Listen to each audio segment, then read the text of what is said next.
Fragments of Silicon, now 25% more on Rails.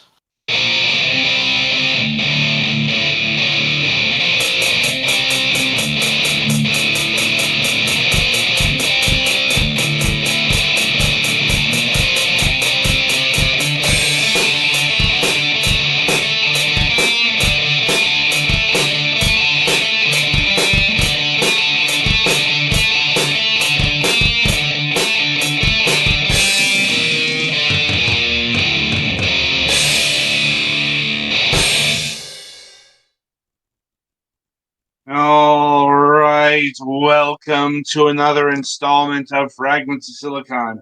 I'm your host, as always, Adam. Joining me, as always, are my cohorts, my colleagues, my co-conspirators, Petty and Gallus. We exist.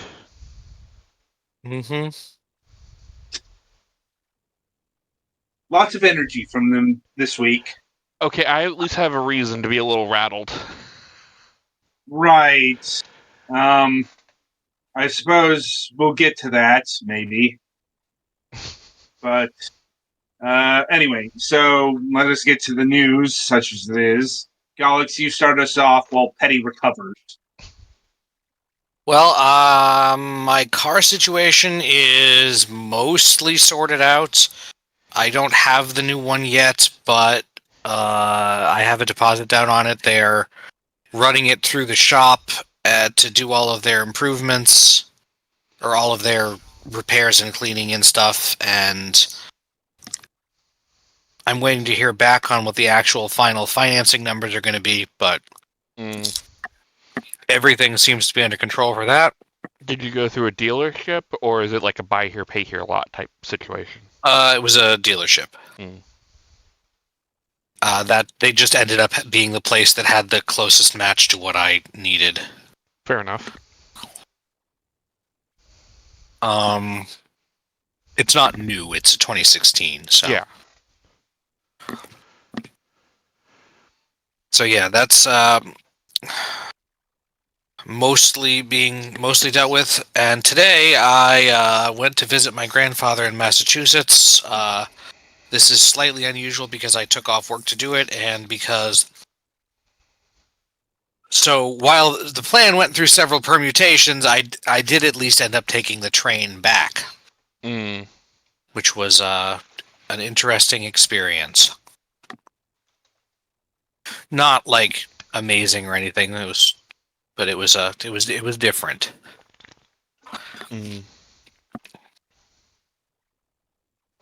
The original plan was for me to go down and back on the train, but that didn't end up working out because wouldn't have had much time with the traffic and stuff. So my mom was going down to Massachusetts anyway, so I drove down with her, and then we took the train back. Video game wise, nothing interesting really in the last week or so. I don't think nothing new. Although I am looking forward to, I believe Echoes of Wisdom comes out this Friday or so. I thought that was next month, but then again, I could be wrong.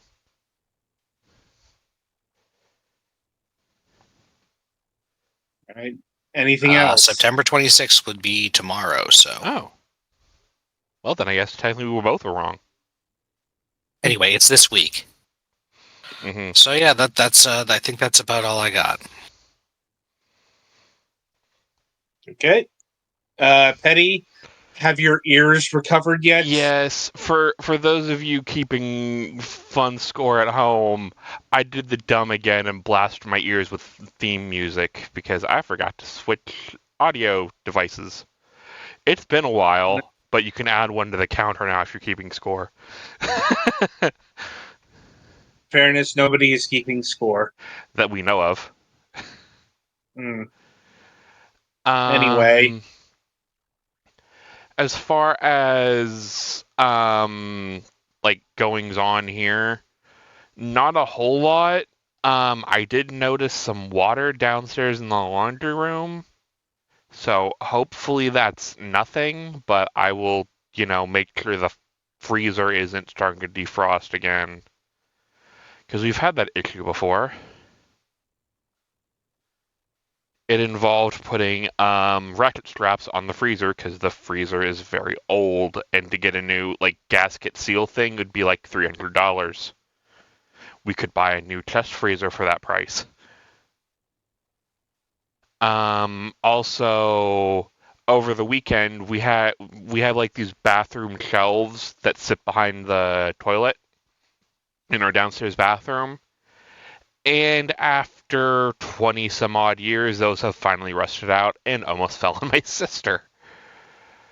So we had a fun weekend of getting all that stuff taken out, and then I was the one who had to take the shelves apart and then put the new ones together. That was not fun because there was not there's not a whole lot of space in that bathroom for me to get in there and put together shelves. So I think I threw out my back putting it together a little bit, so that's not very enjoyable.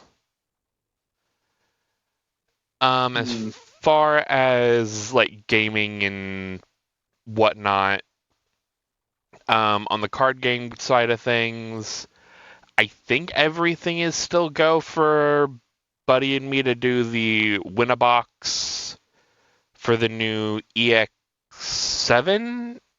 set this weekend, this Saturday, so lets me get some practice in for my deck to see about the Iowa.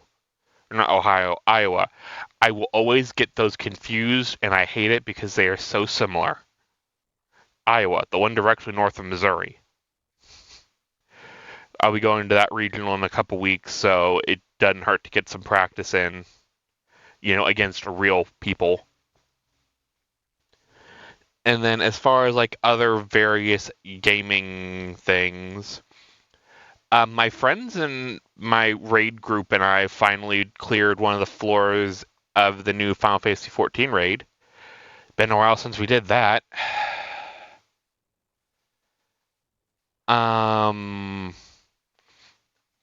I have been kind of playing some stuff on the Xbox in the front room. Recently I got into, what is it called? Death's Door? It's on Game Pass. Basically, you play as a crow, I believe. Yeah, Death's Door. And then I also was playing some Doom. Doom is actually shockingly playable on a controller. I mean, Well, you don't have a whole lot of fancy aiming options, yeah, right? I was about to say, this is original Doom without the free looking stuff, so it makes sense it works decently on a controller. Even if it had free look, Doom doesn't have any verticality to it. Fair.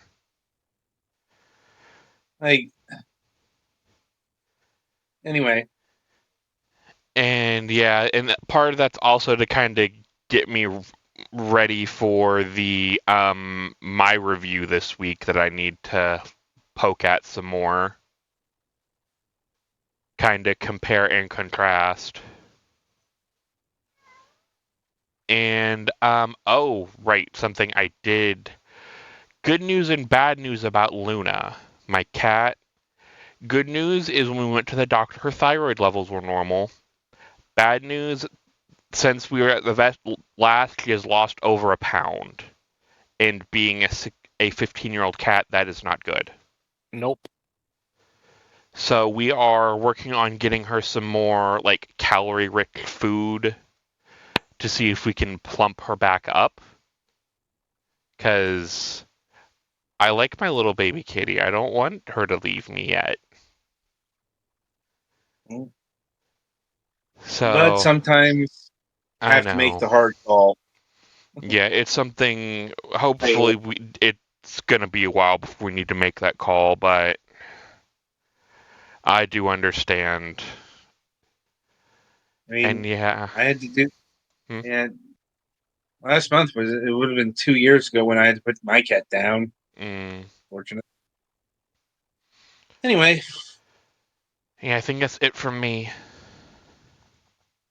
All right, that means it's my go. Yep. Well, my recent news is dealing with the weather because there's not a hurricane coming for my area, but it's passing by. So you're going to get a lot of the rain and possibly some light So- property damage, but Well, it's put it to you this way: it's serious enough where everything's getting canceled this week. fine. Like, I had to put off my vitals check to next week because the doctor's office is closing and like all the schools are closing. Thankfully, that didn't translate to the kids showing up. At least not yet. That could, that could be a thing that impacts Friday. I'll have to find. We're just kind of in a wait and see how the weather plays out approach right now. So, outside of that, not a whole lot to mention. Mainly because because everything's getting closed down. Anyway, gaming news. Well, once again, Pillar of Eternity shows no signs of ending. Almost like it's Mainly a pillar of eternity. Yeah, well, mainly because I keep doing the side quests. It's like I've done two of I could move to the third act if I wanted to, but I'm like I've been picking away at this large bonus dungeon, and I got to the bonus boss, and it turns out I need a few more levels before I can attempt to cheese it. Like I'm at level 10, it's recommended at level 13 that I start doing this paralysis cheese plan. Like, especially since I need a few levels to learn some of the actual spells. Like, so, I chose another quest, and that's proving to be difficult as well.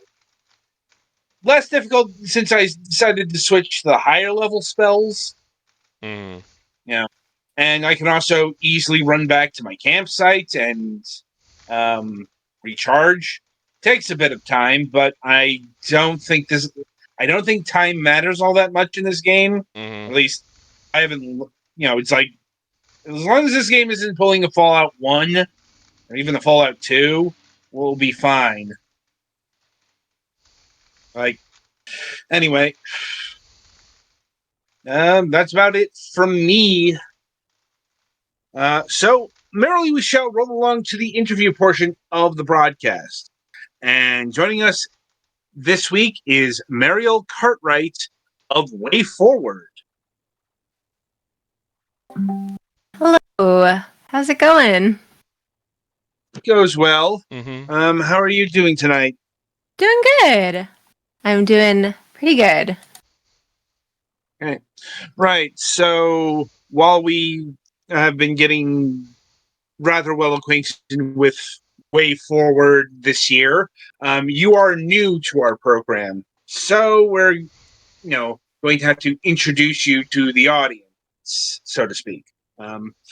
So we begin that journey by asking this question. What got you interested in video games, both on a personal and a professional level? That's a big one. Well, I've always played video games. I started on, well, technically, I started on the Atari 800. My dad had one, but my first video game console was the Genesis. So I got a Genesis for my 6th birthday with Sonic the Hedgehog 1. And from there, that was just it for me. Like, it was all over. So I've been obsessed with video games ever since I was a kid.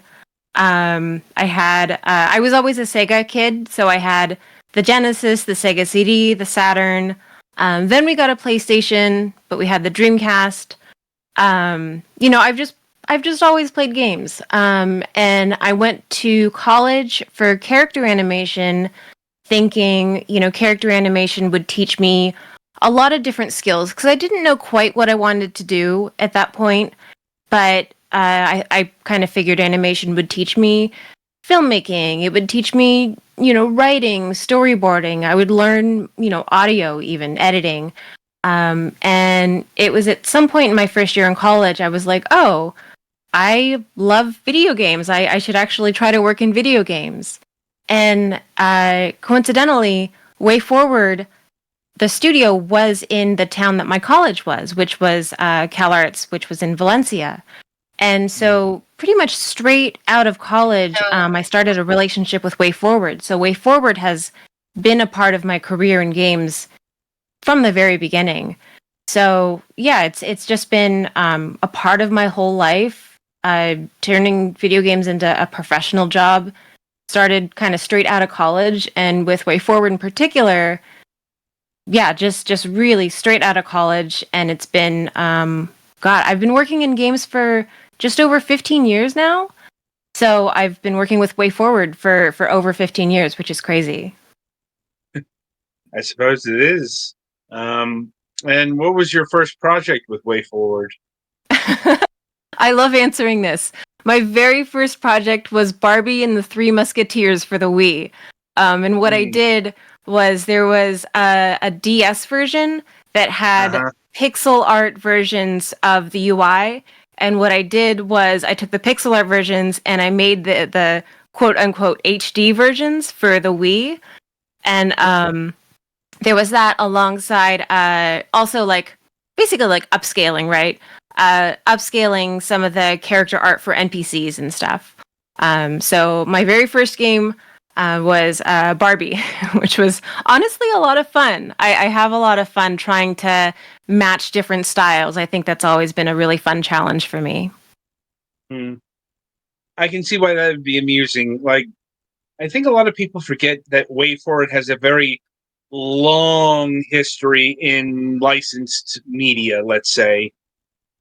It's like when people bring the company up, it's usually things like the Shantae series and, a lot of the original productions, less the licensed stuff that they worked on over the years. Yeah, the stuff that kept the lights on, basically. Mm-hmm. But yeah, it's important to the studio's life in that it kept it going. Anyway, now, has your entire video game development career been solely with Wayforward? And Wayforward has been a part of my career, but I've worked with a lot of different teams and different studios. I've kind of been in the indie sphere the whole time. I worked on a game called Skullgirls for a really long time. There was the Scott Pilgrim game way back when that was with Ubisoft that I worked on. There was a game called Indivisible that came out in 2018. More recently, I worked with a studio called Evening Star. They did Sonic Mania on a game called Penny's Big Breakaway.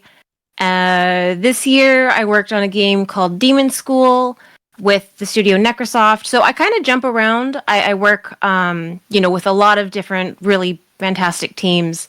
But generally, I've kind of stayed in the indie sphere. That's kind of been my space. Not for nothing. That's quite the illustrious list of indie darlings that you have under your belt. I mean, it's like Skullgirls is definitely a game that people have heard of. Just to cite one example. Yeah, I've been very, very lucky, I think. Indeed. And so what else have you worked on over the years at Wayforward? So a lot of what I've done with Wayforward has actually been kind of behind the scenes stuff. So a lot of illustration, concept art for pitches, that kind of thing. I did work a good amount on a game called Till Morning's Light that came out for, I think that was an iPhone game. And I did a lot of storyboarding. I did some character designs for that game. That was a lot of fun. So I was a little bit more involved in that. There will be like the occasional promo illustration that'll be fun to work on. There was Shantae Half Genie Hero that I did some animation on earlier on. So I kind of come in and out. I've never been a full-time Wayforward employee, interestingly enough. But they've always reached out. I'm always happy to help out. So I've just been a part of like, I don't even know how many, over a dozen at least, like just various projects. Some you've heard of, lots you haven't. So yeah, just worked on lots of different things, lots of different styles. They've really given me the opportunity to kind of, stretch my skills, kind of push myself. So that's been really fun. And that kind of leads us up to the present, as if I'm remembering correctly, you are acting as the producer on Clock Tower Rewind. Is that correct? I would actually be the creative lead for Clock Tower Rewind. Great. Yeah. Still, the overall point is this seems to be a step up from what you've been doing in the past at Wayforward. Say so, yeah. I think this is the first time I've kind of took on a lead role for a Wayforward project. And I've been really grateful, honestly, that they've given me this opportunity, because I think this game in particular is one that I care personally a lot about. And, I think I've just over the years, I've had this relationship with Wayforward, and that they've trusted me like with this game. It's been just like a really great process, and I'm really proud of what we were able to do with it. That's good to hear. Hopefully it bears fruit, as the game isn't out at time of recording. So Anyway. right this second, it's not out, but we did just announce the release date. It will be out October 29th, I think, in the US and Europe, and then I think it was October 31st in Japan. Which is about where I was anticipating this, given that it's a horror game, and you really want to release it around the spooky season. So, but putting that aside, it's probably a good idea now to get into the legacy of Clock Tower, because this is one of the most important games that people probably don't know exists.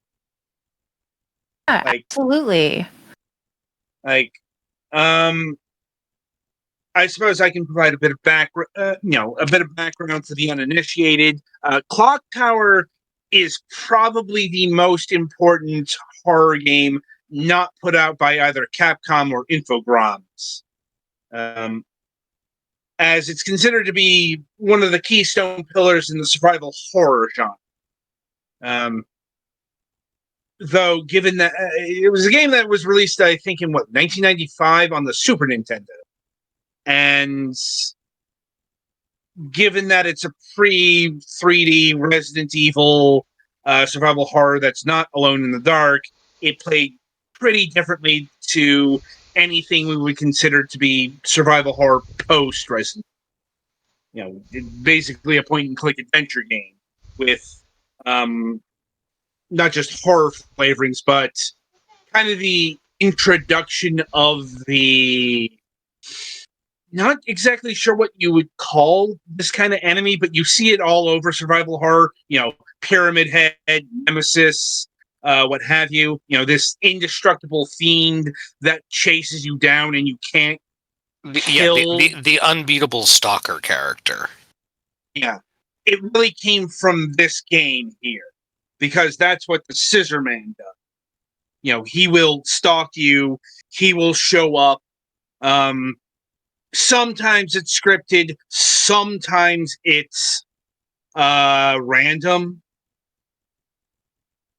And, you can, block his scissors, maybe do something to trip him up for a little bit, but you can't really kill him or anything like that. That's kind of the motif that this game is going for. You're not, it's a step beyond what we would see in like the Silent Hill games. Instead of just being a normal person who happens to have a firearm, you don't even have that. Only you don't really have a weapon. Like, a slasher movie, like it's definitely in that style. That was the best Yeah, you could there for were Super slasher Nintendo. movies that had unstoppable stalkers before there were video games that implemented it properly. Mm-hmm. Yeah, and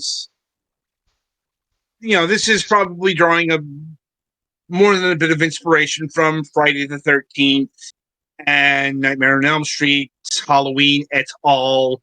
It's just. It's not being it's not being as cheeky about it as, say, Splatterhouse. Anyway, so with that backstory out of the way, what's your, if any, personal connection to Clock Tower previous to this project? So, Clock Tower happens to be one of my favorite games of all time. And it has been since I was 14. So I kind of went through a period of, going back to my history with gaming. I was always a Sega kid. I never had a Super Nintendo. So I would download just zips of a ton of ROMs and I would just play. Like, that's how I played Final Fantasy VI. Like I played a bunch of Super Nintendo games because I downloaded a bunch of ROMs. And Clock Tower was one of them. And so, there were fan translations of Clock Tower, way, way back. What year was this? Like, year 2001 or so? And yeah, Clock Tower was just one of the games that I happened to come across in one of these just giant packs of ROMs that I downloaded. And I was obsessed with it just pretty immediately. Like, I found it so scary that I had to save state and turn it off because I couldn't play more than a few minutes of it at a time. So it's a game that's really stuck with me since I was a teen, and it's always been a game that I've come back to as I think this is the perfect experience. Like, it's kind of crazy. I was even working on a game for a couple years that was really heavily inspired by Clock Tower. So when the opportunity for this project came up, I was like, "Oh my god, yes, please! Like, this is my dream project." So yeah, I have a very personal history with Clock Tower. It's something that means a lot to me, and it has for a very long time, actually. It's worth noting that it is the official position of Fragments of Silicon that you should not do piracy unless you really want to. Yes. Yeah. It's hard, right? Because you kind of have to walk that line of this is why we're doing this, honestly. Like, no one has been able to play this game officially, in English or in any other language. It's only been a game that you could play in Japanese, until now. Mm-hmm. So even though this game has had a really dedicated fan base, because of these fan translations and the fan community, you could never experience it officially. So that's why we're doing this, right? Mm-hmm. So yes, of course, we want to support official releases, but I think there is something about I think this game will be such a big success because we do have a fan community that loves this game already. It's also, it's not like the entire Clock Tower series is unfamiliar to Western shores, as we did see the other games in the series released. It's just, Clock Tower 2 on the PlayStation pulled the stupid numbering scheme over here.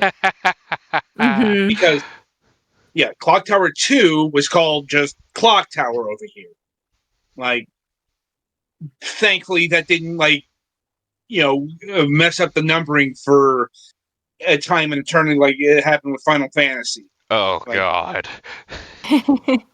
Because, when we got Clock Tower 3 on the PlayStation 2, it was still called Clock Tower 3, like, Mm-hmm. thankfully. So, but I suppose we can address the sequels a bit down the road.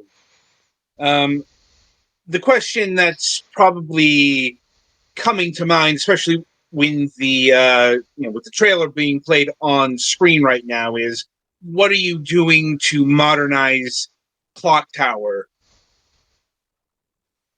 So we've done with this release of Clock Tower is kind of two things, right? There's the original game, which we are releasing worldwide for the first time. So there's just the game as it is. We have a brand new translation, which we've done in house at Wayforward, Right. and you can just play the game as it was. We haven't done anything there. But we've also included an additional mode, which we call Rewind mode, which does include a bunch of quality of life changes. There were, and maybe I should take a step back actually. There are two versions of the original Clock Tower. There's the Super Nintendo version, which was the original game, and then there was the PlayStation 1 version, which was the original game plus some extra content. Yeah, they had a penchant for doing that for late Super Nintendo games, getting a remaster on the PlayStation or Saturn or whatnot. Mm-hmm. Yep. Yeah. So what this rewind mode has is some of that PlayStation content put back in, and some other kind of bonus features that aren't available in the original mode. So we have the original, we have this plussed up rewind version. So we kind of have the best of both worlds, a little bit modernized version. And we worked with the aforementioned fan community to bring you this rewind mode.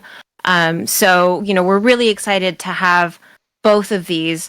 But in the end, it's still the original game. This isn't a remaster or anything. There's no new art necessarily. It's not like an HD remaster. We haven't redrawn anything. It's really about this core game, but the rewind mode kind of includes some new content that already existed in the PlayStation version, plus some extra quality of life features and things like that. Okay.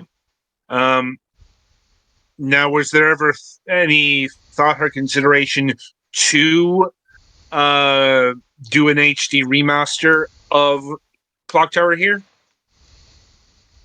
Say, seriously, it was never part of the plan of we set out to do that, but it's always been something that we thought if we could, maybe in the future that would be really cool. Maybe if this game is a huge success, Yeah, wink, wink, maybe nudge, we'll see, nudge, right? audience.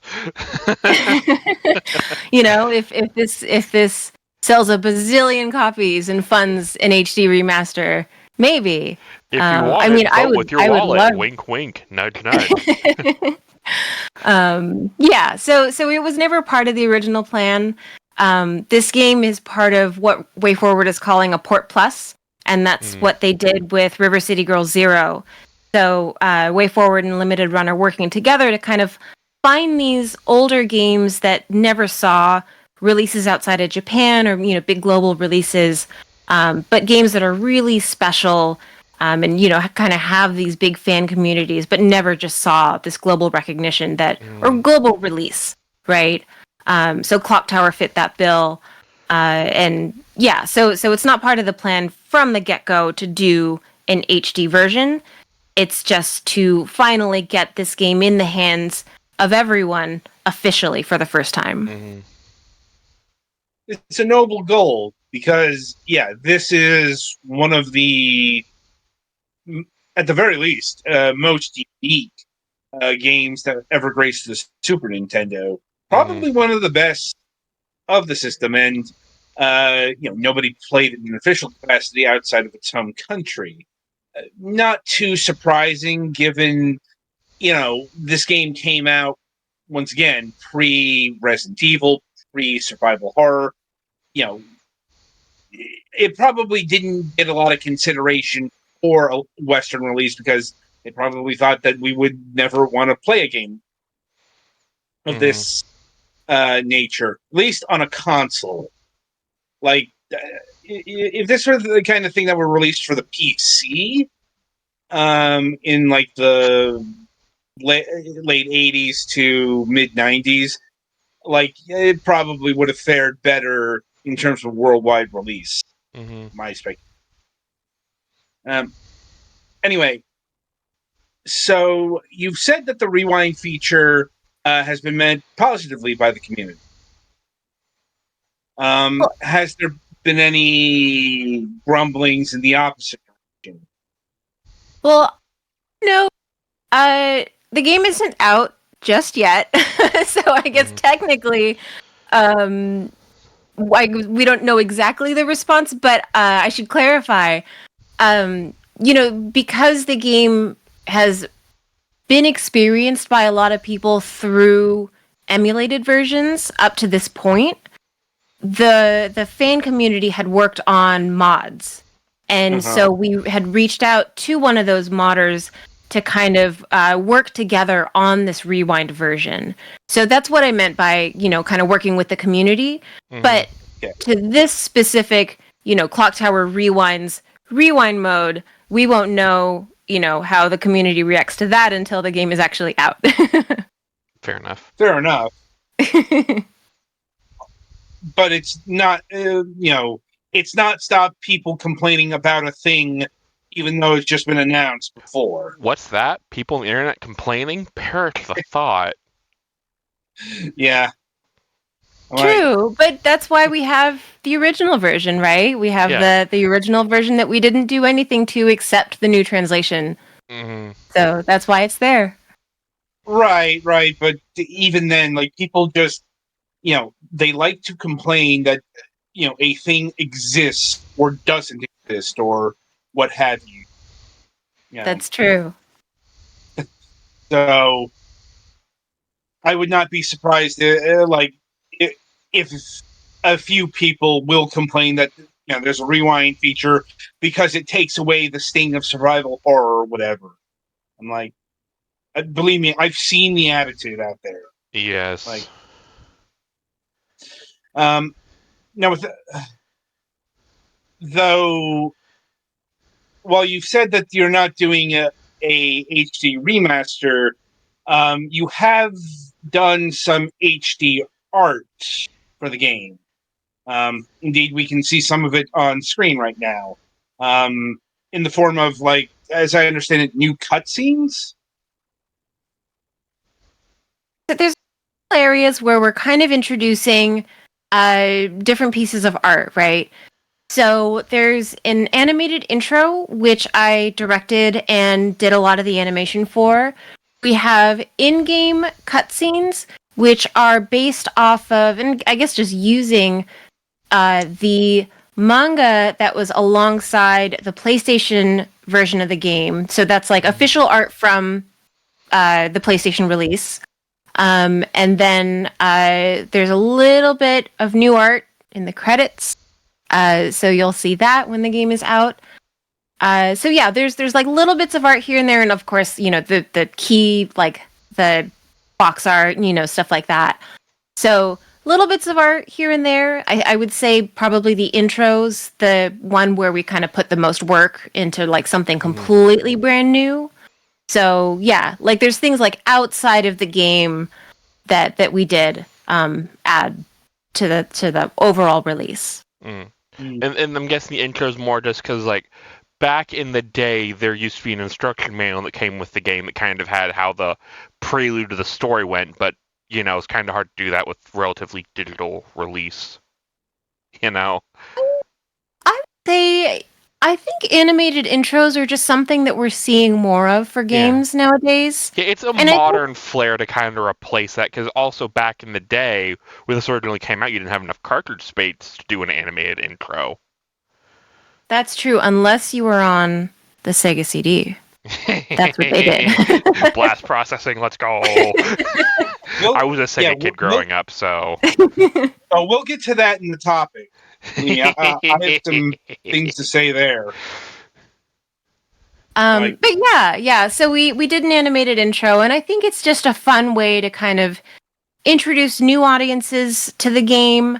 I think, for existing audiences, it's a way to kind of show them a new way to kind of visualize this world. For me, it was a way to kind of share my vision for kind of how I always pictured the game. So, it was a lot of fun to work on. It was kind of like a lot of pressure at the same time too, because I think when you have a game that is pretty old at this point, and I think has a very specific art style, I think people interpret it different ways. So I kind of had to go forward with my interpretation, and I'm pretty excited about what I came up with. But it's not always going to be like everyone's cup of tea. Mm-hmm. It's so, almost like video games are an art form, and they're different interpretations of things. Speaking of people complaining about things, but yeah, I know, right? but I'm so proud of what we were able to do, and I think it's just such a fun way to really breathe some new life into something that's a little older, right? Mm-hmm. So yeah, I think it's a really fun new addition that we were able to bring to the game. Right. That's good. Now, is there anything that you had to change in this game for, let's say, legal reasons? Oh, no, I don't think so. That's good. What's so interesting about Clock Tower is that I think it's so scary, but when you break down the actual content of the game, it's super tame. Mm-hmm. So I think that's why it's so interesting to me is that it doesn't rely on gore or shock value or anything like that. It really does an excellent job of atmosphere and storytelling. Aside from that one thing in the basement, maybe. It is rated teen, so it is intense, certainly. But it's not like a slasher or anything like that. Yeah. But yeah, it's I don't know, it does such a good job of just selling the atmosphere through, I don't know, there's not like blood all over the walls or anything like that. Mm-hmm. It's easier to be scary when you really have basically no way to fight back, which is I think that's the case exactly for what it almost is, all of right? the game. Mm-hmm. Yeah. If I remember correctly, the bloodified version of this is Clock Tower 2. Mm-hmm. I remember that game being bloody. Probably because times change. Yeah. Well, speaking of times changing, like, just from what I remember of this game, if it would have came out in the US, it probably would have had an 18+ sticker on it. But nowadays, you can get away with putting a teen sticker on it just because of how times have changed. Possibly. I'm like, it's hard to say. Yeah. But I think other considerations as to why this game didn't come out were, the size of the cart that would have been needed because, while it's not an RPG, there's probably a lot here. There's a lot of detailed graphics. Mm-hmm. Probably would have necessitated a higher cart capacity, which would have been more expensive, especially in like 1995. Also, I think it used the special audio synth chip, if I recall correctly, that none of the US games really got because the US Super Nintendo didn't really support it. You might be thinking of something else. Possibly. If I did get that wrong, apologies. It's been a while since I've looked into Clock Tower, like the original Clock Tower stuff. Yeah. Also, this game came out in 1995, which means it would have probably been localized in 1996. Yeah. So we're looking at very tail end of the Super Nintendo. Right. And yeah, this game did get ported to the PlayStation, but I can tell you right now why this didn't hit the PlayStation. That is because it is a 2D game that was at a time when Sony Computer Entertainment America was very no 2D. Yeah.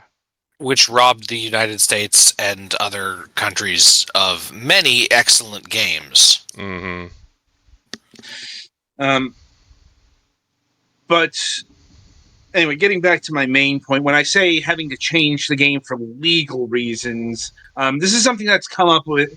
We've talked to other, let's say, retro restorers on our program, like Digital Eclipse talked about it in one of our interviews. And sometimes a thing comes up where legally they have to change it because there's a official logo that was used, like Pizza Hut branding. Right. Mm. Yeah, no, I don't think there was anything like that for this. No, the only thing that comes to mind that possibly would have been an issue is the main character maybe looking too much like Jennifer Connelly. I mean, like, they weren't subtle about the inspiration here.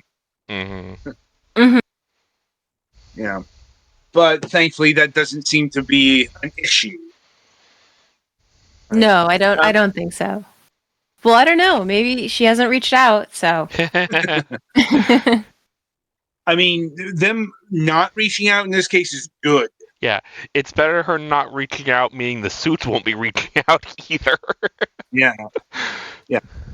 Anyway, so how closely have you been working in conjunction with Sunsoft on this project? So Sunsoft has been involved the entire time. They've been great to work with. It's kind of been in conjunction with Sunsoft and Capcom. They're kind of co-owners of the IP. But we've worked closer with Sunsoft. And yeah, it's been great. We kind of run through approvals with them. It's been I wouldn't say hands off, but we share things with them, and they've been very chill about it. So, yeah, it's been really great. That's good. Like not surprised it's been Sunsoft who's been doing more of the communication, since I think they are acting as the Japanese publisher of Clock Tower Rewind here. Like, You know what? I'm actually not sure, but maybe. I'd have to double check that. I mean, that actually seems to be a bit of an issue.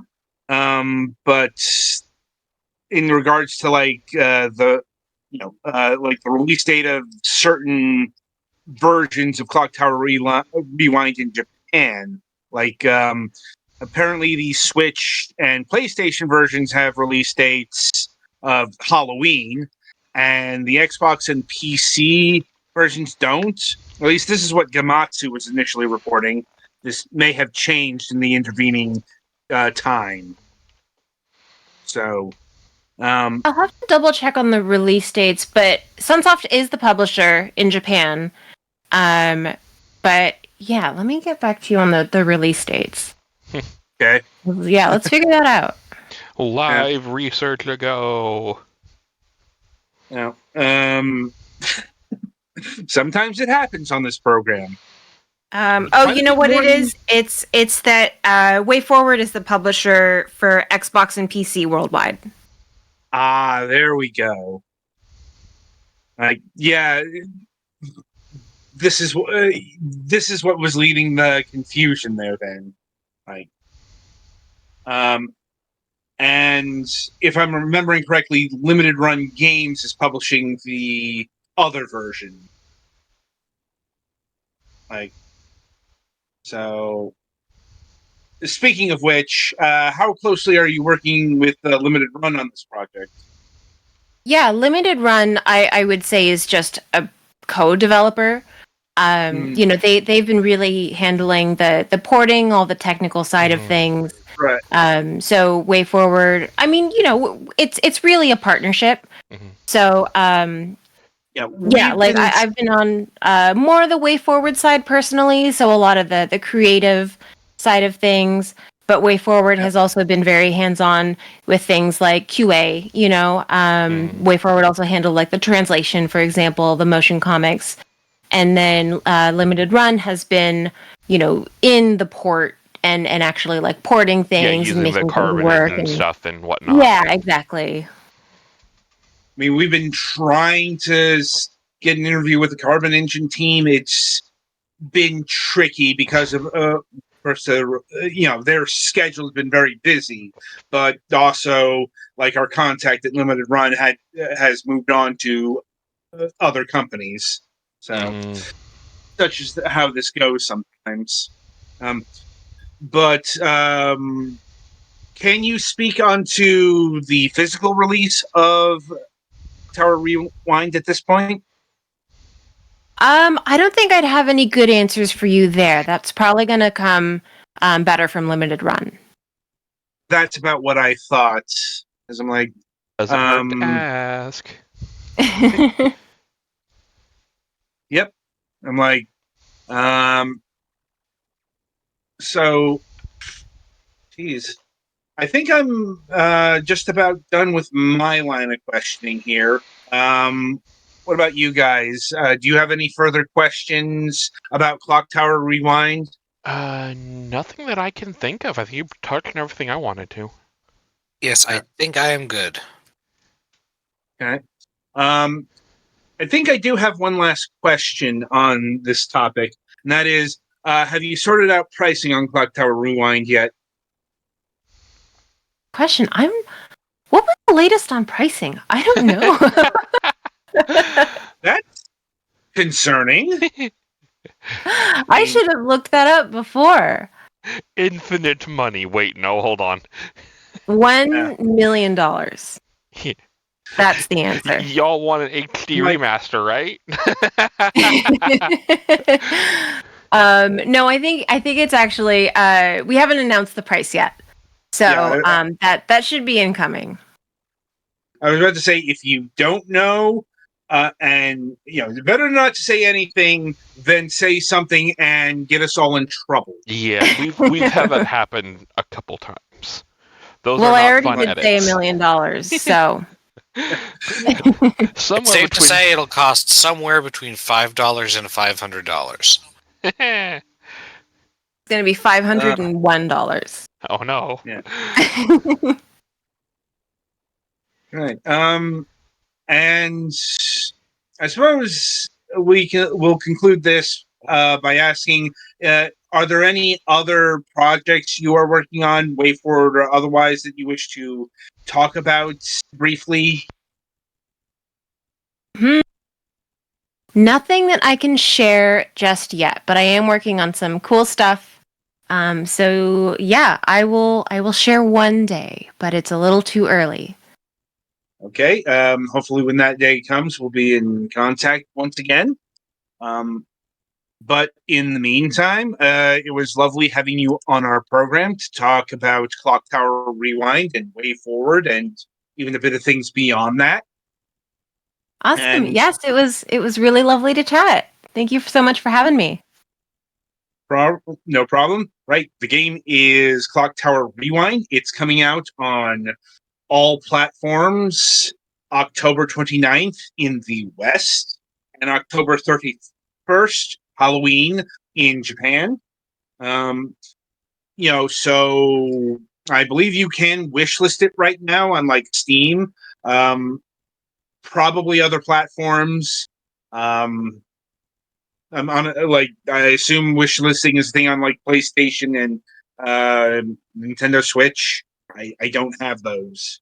So anyway, point is, be sure to look out for the price, and even putting that aside, this really is a cult classic that's finally being given its due worldwide. So be sure to pick it up when it comes out next month. Anyway, Petty, play us to the next segment.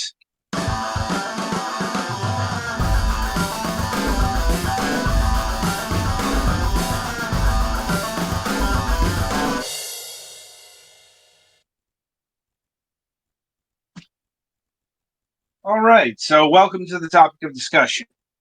I'm like, we were originally going to talk about the Power World lawsuit, but Sony decided to blow up the weekly news cycle once again. Think more positively this time. Yeah. I don't know. I thought the state of play was mostly a meh burger with like 2 interesting things, but I mean, that was better than their last outing.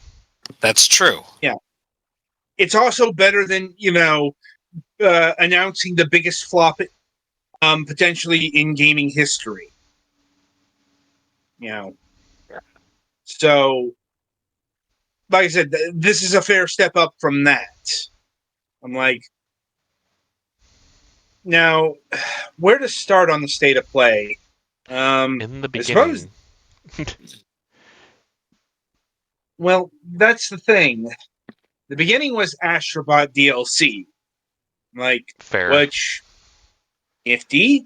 I'm like, I think the thing I want to address is we're really starting to see the AAA dev cycles hit the first parties that aren't Nintendo, or at least really hitting Sony. I'm like, yes, they announced a new major game. I'm like, and literally would have had a fucking remaster as their top thing. But I suppose we should address to the big new game announcement, and that is Ghost of Yotai. Yote.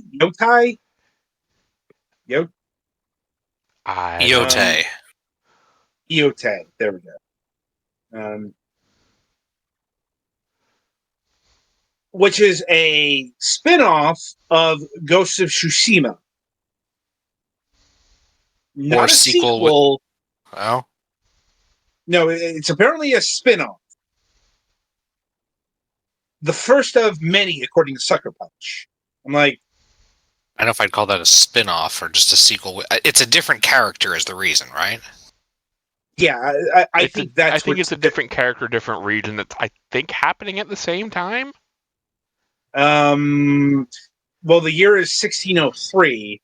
I don't know if that clocks in with where Tsushima takes place time-wise. Never played the thing. Same. That's just what I've been told. I want to play it. Yeah. I just haven't had a chance to get a hold of it. I mean, it is out on PlayStation 5 and PC now. So, But that involves me using money. yeah. But yeah, in 1603, a new ghost named Atsu sets out on a new journey in the land surrounding Mount Yotoi, an area filled with sprawling grasslands, snowy tundras, and unexpected dangers. And of course, guess what the Chuds are doing? Does it involve the W word? Yes. They are doing the most predictable thing you could imagine. That is the only mention I will give of that here. But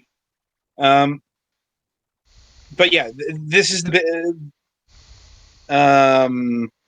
big game that they announced at the State of Play. And yeah, it makes sense since Ghost of Tsushima came out in 2020. So it's been a good 4 years, and this game is coming out in 2025. So that is a 5-year dev cycle, people. That is why this is the only major game announced at the State of Play. Because, the AAA of AAA games I know games take, in general, a long time. That is a very well-worn subject on our program. But Mhm. the usual indie game doesn't take 5. That's still an anomaly. That's like the developer was working part-time on it, and so on and so forth, kind Mhm. of deal. Whereas in the AAA space, that's just the regular order of things. And also, no, just because Sony announced this game does not make this the best. It does not redeem the state of play or make the overall thing. I don't want to say redeemed. Anything better than it was okay. Mhm. Like what? It wasn't bad per se. Although one thing that really needs to be taken out of state of plays are extended demo sequences. Stop it. They're not good. They don't work with the format. There's a reason why Nintendo doesn't fucking do this. And Sony keeps trying to make this a thing in their state of plays. Mm-hmm. It's like very exhausting. Or at least, I found the Dragon Age Veilguard look to be exhausting. Mhm. Mm-hmm. I mean, it wasn't as bad as when they did the extended look on Suicide Squad and thought that was so good we should open up the state of play with it. And we all fell So, asleep. yeah. So they're learning a few things. They need to learn a few more things in the future. Or Mhm. maybe they'll just keep trying to shove this particular format down our throats. I'm gonna go with option B. Yeah, I mean, considering Sony keeps trying to make PSN on PC a thing, they like slamming their head against walls. Yeah. On that note, the other big thing announced from Sony that was leaked beforehand was Horizon Zero Dawn Remastered. I'm Which like, is why I'm playing Horizon Zero Dawn right now.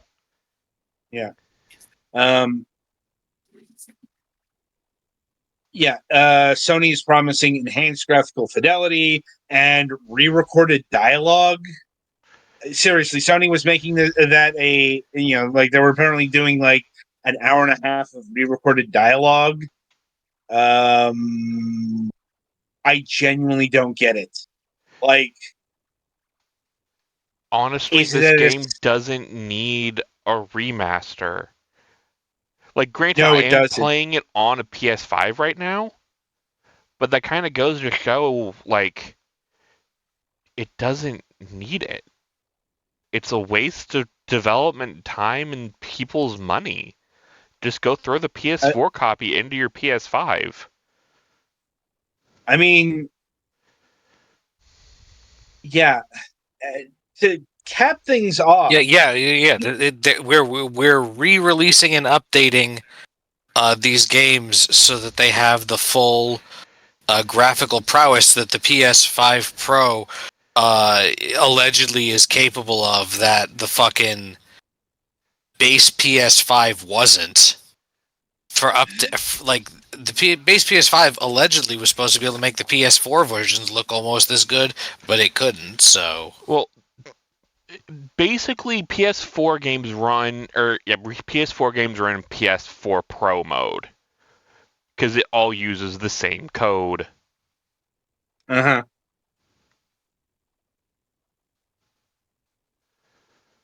Yeah. Like I said, I don't get it. And what's made it even worse is they're charging for it. Yeah. If This isn't a I wouldn't this care as isn't a much if, like, because I have the game, I just got a free update. But no, I need to pay at least $10 extra because I have the PlayStation 4 version. Mm-hmm. For what are they going to add? Maybe something to do with the DualSense controller, which I honestly turned that off anyway. So, And from what I understand, the PC version, once it got fixed, supports pretty high resolutions, and yeah. like I think it supports 4K. I want to say it supports 4K, or it could probably be modded to support 4K. I Mm-hmm. can't remember off the top of my head. What I do remember is it does support ultra wide. Yes. Like, so, once again, there's probably a market for this, because the people who have to have literally the latest graphics, but otherwise you don't need to spend $10 on this. Yeah. And I think like if you don't already have it, it's like $40, which is insane because I think you can get the PS4 copy for like 15, 20, and then just go buy the upgrade. Unless you don't have a disk drive in your PS5, and then you're screwed. Yeah. Or if you have a PS5 Pro and not $80 additional. And you're still not getting around the fact that this is not just a remaster, it's a very boring remaster. Mm-hmm. Like, We maybe at the not, same time that they are ramping up on production of remasters, we are entering the era of extremely diminishing returns on remasters in a short period of time. it depends on what we're remastering here, because that's actually going to be salient in a little bit. If you're remastering something from the PS4 generation onto the PS5 generation, the returns have diminished.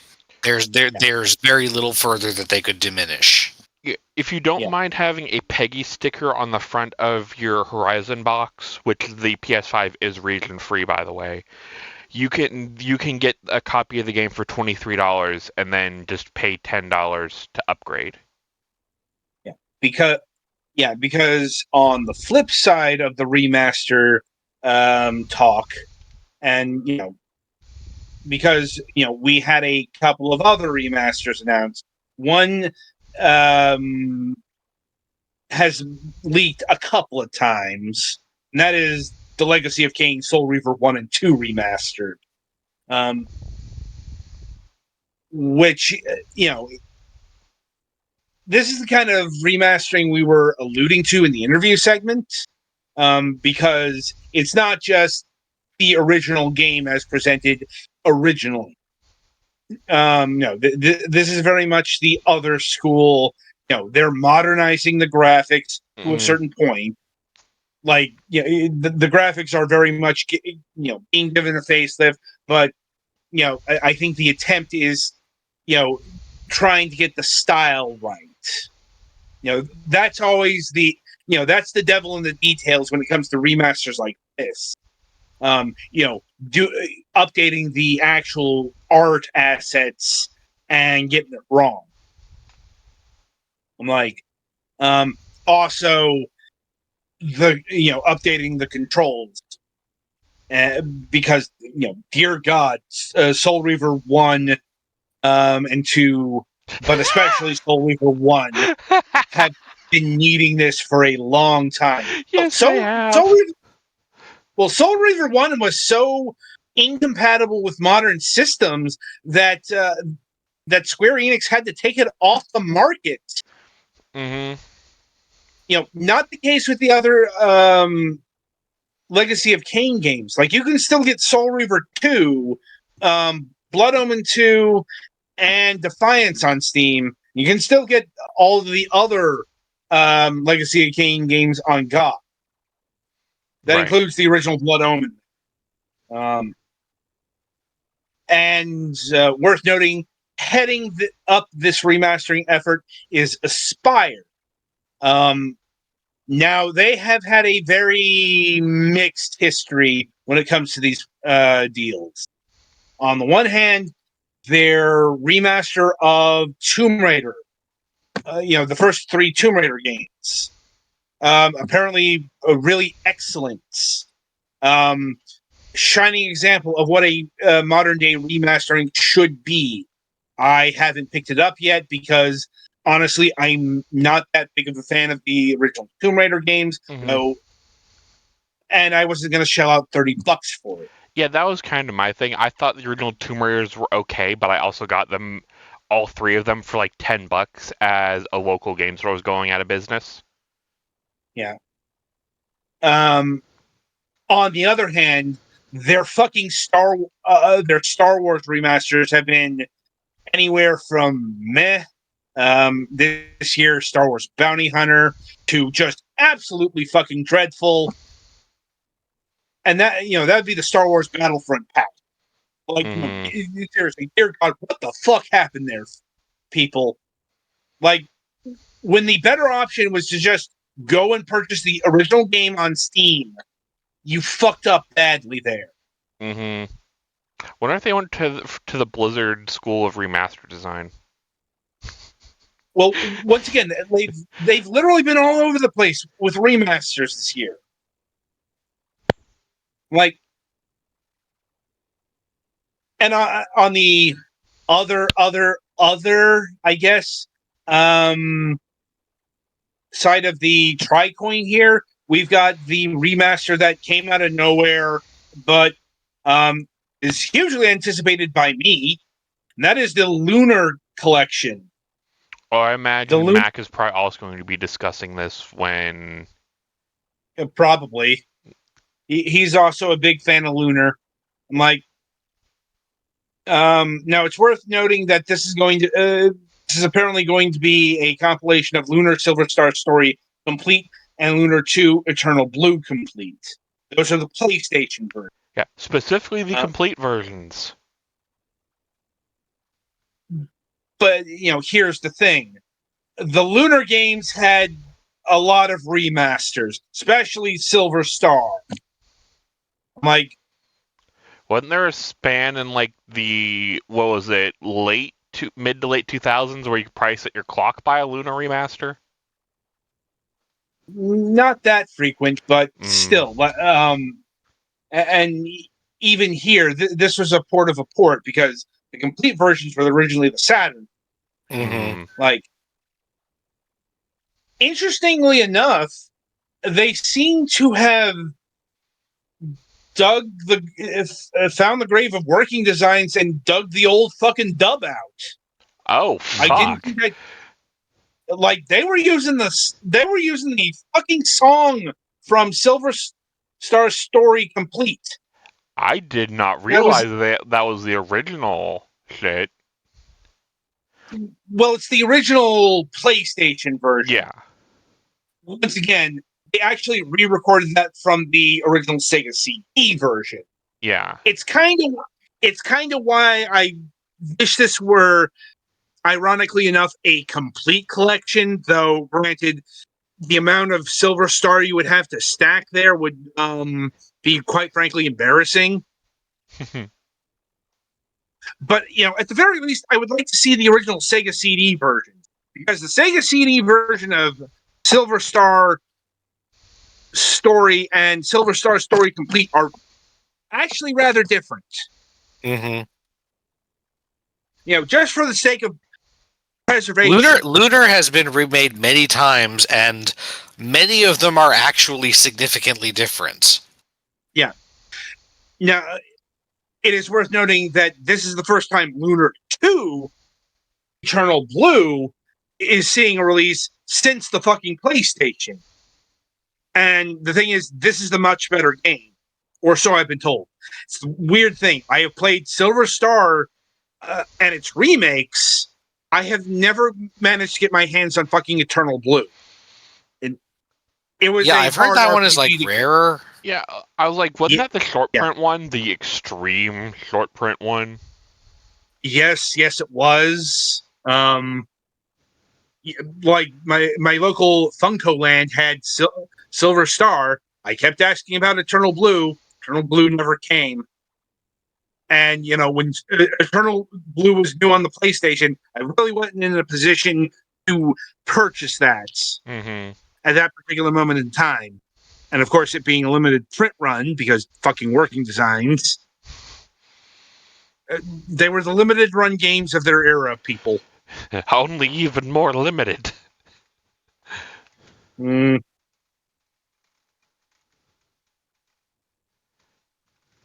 Anyway, apparently this is coming with enhanced graphics, audio, and quality of life improvements.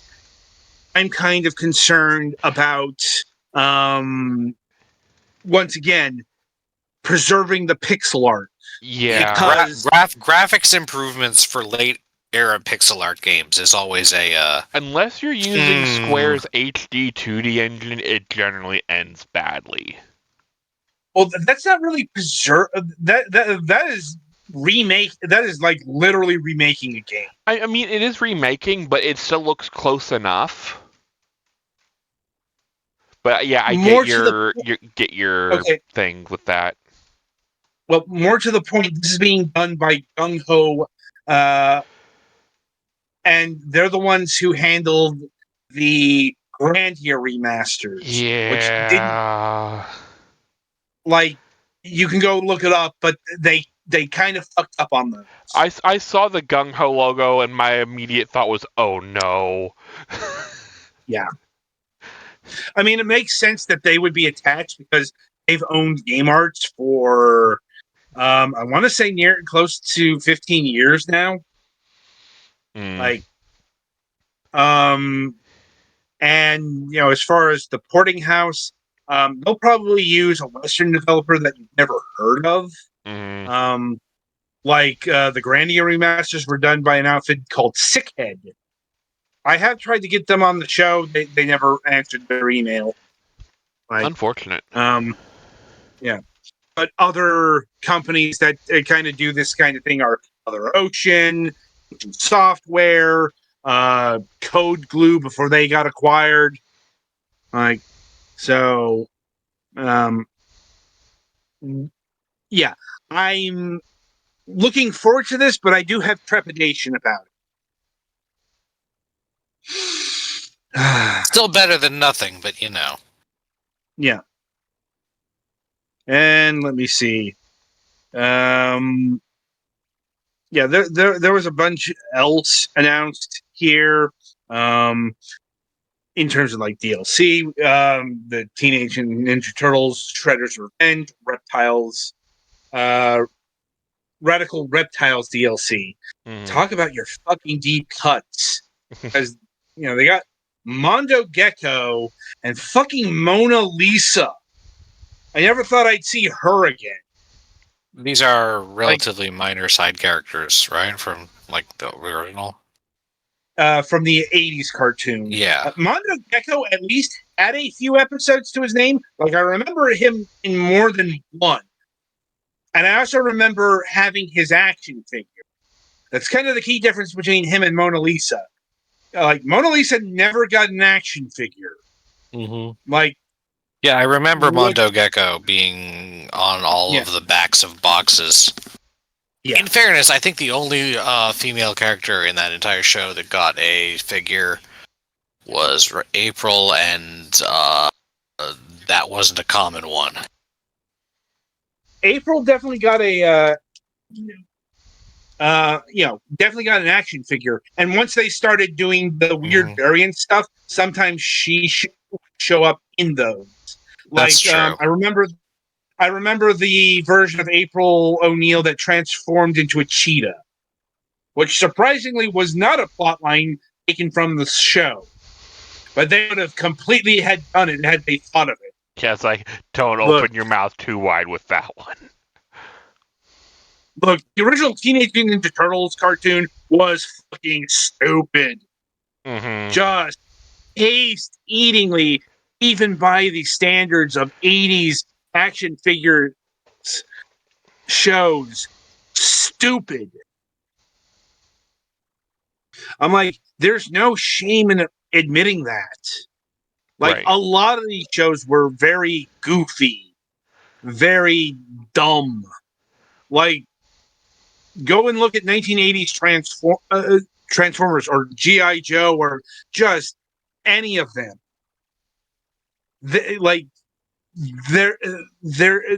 not uber serious affairs. Like, you know, we wouldn't get that until the 90s, people. But that is a rant for another day. You know, like I said, there's a lot more stuff here, but my interest in covering most of it is waning very quickly.